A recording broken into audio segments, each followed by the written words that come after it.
শ্রেণীর গণিত বইয়ের নবগ্রহ যন্ত্র নিয়ে বিতর্ক প্রতিবাদে সরব হল ব্রেক থ্রু সায়েন্স সোসাইটি। চলতি বছরে সপ্তম শ্রেণীর গণিত বইয়ের প্রচ্ছদে নবগ্রহ যন্ত্র এর ছবি ব্যবহার এবং বইয়ের একটি অধ্যায়ে পৌরাণিক বিষয় অন্তর্ভুক্তিকে কেন্দ্র করে তীব্র আপত্তি জানিয়েছে ব্রেক থ্রু সায়েন্স সোসাইটি। সংগঠনের দাবি, এই ধরনের বিষয়বস্তু ছাত্রছাত্রীদের মধ্যে বিজ্ঞান মনস্কতা গড়ে তোলার পরিবর্তে কুসংস্কার ও অবৈজ্ঞানিক ধারণাকে উৎসাহিত করবে। সংগঠনের পক্ষ থেকে বলা হয়েছে, আধুনিক বিজ্ঞান অনুযায়ী সূর্য একটি তারা, চাঁদ পৃথিবীর উপগ্রহ এবং রাহু কেতুর কোনো বাস্তব অস্তিত্ব নেই। অথচ বইয়ের প্রচ্ছদে সূর্য চাঁদের পাশাপাশি রাহু ও কেতুকেও গ্রহ হিসেবে দেখানো হয়েছে। সংগঠনটি অবিলম্বে বই থেকে সংশ্লিষ্ট অংশ বাদ দেওয়া, হাতে কলমে বিজ্ঞান শিক্ষার উপর গুরুত্ব বাড়ানো এবং শিক্ষাঙ্গনে বিজ্ঞান বিরোধী অপপ্রচার বন্ধ করার দাবি জানিয়েছে।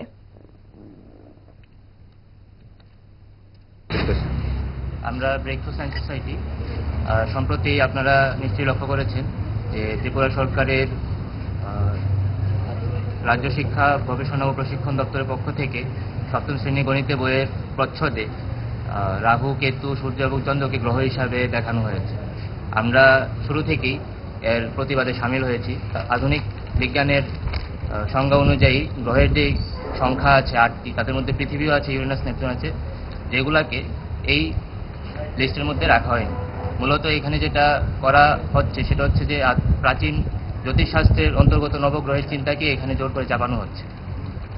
অতীতে যখন মানুষ বিভিন্ন ধরনের ভ্রান্ত চিন্তা দিয়ে সমাজকে ব্যাখ্যা করত, সেই পুরনো চিন্তাকেই, যেটা বিজ্ঞান একদিন ভেঙে নতুন চিন্তাকে প্রতিষ্ঠিত করেছিল, সেটাকে বাদ দিয়ে পুরনো চিন্তাকে নিয়ে আসছে।